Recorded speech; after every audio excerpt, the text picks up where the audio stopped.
But this is an automobile. It's a complicated machinery. Women just don't understand it. Hey, Lucy, put on the brakes. The trunk is open.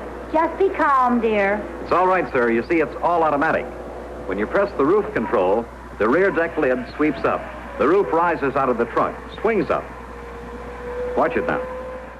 Push a button and something happens that shouldn't be possible in 1957. A solid steel roof rises off the body, folds itself in half like a carpenter's ruler, and drops backward into the trunk. No fabric, no hand crank, no assistant standing by.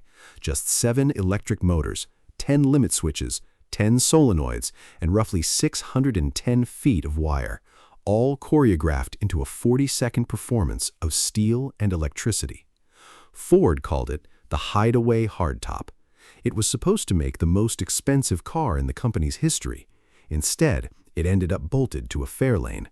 This is the story of the Ford Skyliner, the retractable hardtop Detroit built almost by accident. Convertibles have always sold a fantasy that the ownership experience doesn't quite deliver. Wind in your hair, sure, but also wind everywhere else, rain finding every seam, and a fabric roof that a thief can open with a pocket knife. By the 1910s, some buyers were already bolting on a separate California top for winter, just to make a ragtop livable. The obvious fix was a hardtop the car could store and deploy by itself. Nobody had made it work at any real scale. A Salt Lake City inventor named Ben Ellerbeck patented a shiftable top for a 1922 Hudson Super 6, and it went nowhere. A decade later, French designer Georges Paulin, working with coach builder Marcel Portu, patented an electrically retractable roof that Peugeot licensed for its Eclipse Décapotable, sold in small numbers through the late 1930s. Chrysler tried something similar with its 1941 Thunderbolt show car, a handful of which reached actual customers. The idea had existed for 35 years. Mass production had not caught up to it. The Skyliner's story doesn't start at Ford Division. It starts with a Buick. In late 1948, Ford stylist Gilbert Spear caught a glimpse of a prototype for Buick's new pillarless Roadmaster Riviera hardtop, and it got him thinking about a retractable version of the same idea. His sketch grew into a scale model nicknamed the Certus, and it eventually landed on the desk of William Clay Ford, Henry III's younger brother, running the company's new special products division, and at that exact moment developing what would become the Continental Mark II. Bill Ford saw the retractable roof as the kind of feature that could justify the Continental's towering price tag.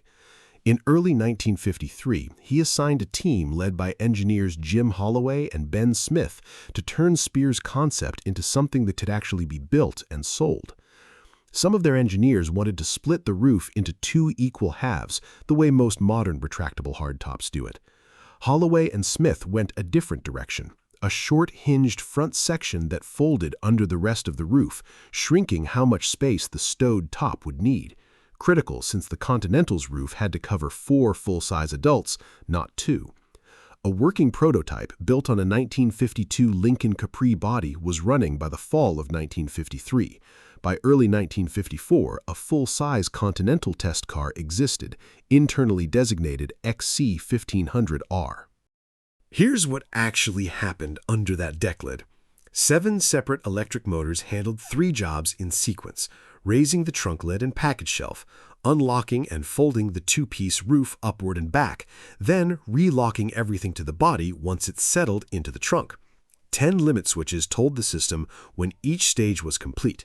10 solenoids fired the various locks. A bank of relays sequenced the whole thing, tied together by over 600 feet of wiring, nearly the length of 2 football fields packed into a single car body.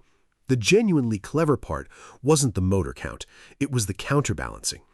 Every lever and hinge in the mechanism was weighted so precisely that none of the 7 motors ever worked very hard, which is likely why long-term owners have reported the system holding up far better than its reputation for complexity would suggest.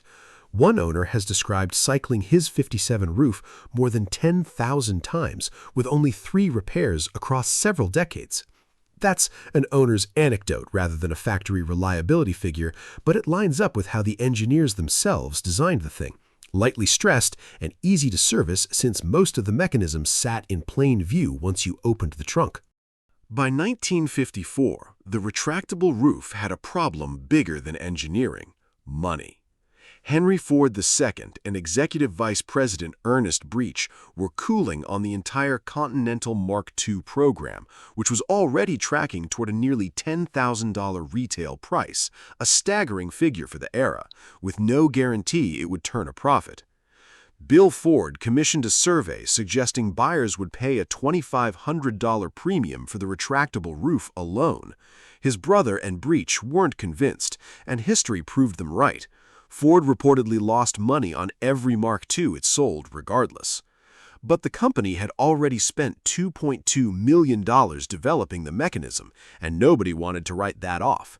So in November 1954, Holloway and Smith started over, this time adapting their design for the mainstream 1957 Ford lineup. The Ford version was approved in early 1955, the same window in which the Continental retractable was formally killed. Retrofitting it onto a car that hadn't been designed around it took real surgery. Stylist Bill Boyer's team stretched the tail about 3 inches, raised the rear deck, moved the fuel tank behind the back seat, relocated the spare tire under the trunk floor where that fuel tank used to sit, and hammered clearance dents into both rear wheel wells. All told, adapting the 57 Ford line to swallow this mechanism added $18 million to that year's tooling bill. The finished car debuted at the New York Auto Show in December 1956, more than a month after the rest of the 57 Ford lineup, and didn't actually reach dealers until spring. Ford leaned hard into the spectacle, including a guest appearance on I Love Lucy, with Lucy and Ricky wandering into a Ford showroom to watch the roof do its trick. None of that spectacle came cheap. A Skyliner started at $2,942, 20% above a regular Fairlane 500 hardtop, and that price didn't even include automatic transmission, power steering, or a radio. Load one up, and you were near $3,500, squarely in Thunderbird pricing territory. The mechanism itself added 380 pounds over a standard Sunliner convertible, pushing a fully equipped Skyliner well past 2 tons, heavy enough that even Ford's biggest available 312 cubic inch V8 had its work cut out for it. None of that stopped people from buying one. Ford sold 20,766 Skyliners in 1957, nearly matching the 2-seat Thunderbird's 21,380, in a model year that helped push total Ford sales past 1.6 million cars, enough to beat Chevrolet for the first time since the late 1930s. The Skyliner itself made up less than 2% of that total. Its real job was pulling curious buyers into showrooms, who then walked out with a Fairlane, or a wagon, or anything else on the lot. 1958 hit the Skyliner hard. The Eisenhower recession gutted mid-priced car sales across the industry. The Skyliner's price climbed to $3,163, and sales fell about 30% to $14,713. Ford's total volume that year dropped more than 40% from its 1957 peak, partly thanks to a facelift nobody particularly loved. That should have been the end. Instead, Ford Division General Manager Robert McNamara, a man not usually interested in low-volume prestige cars, pushed for a 3rd season, betting the gimmick still had showroom pull.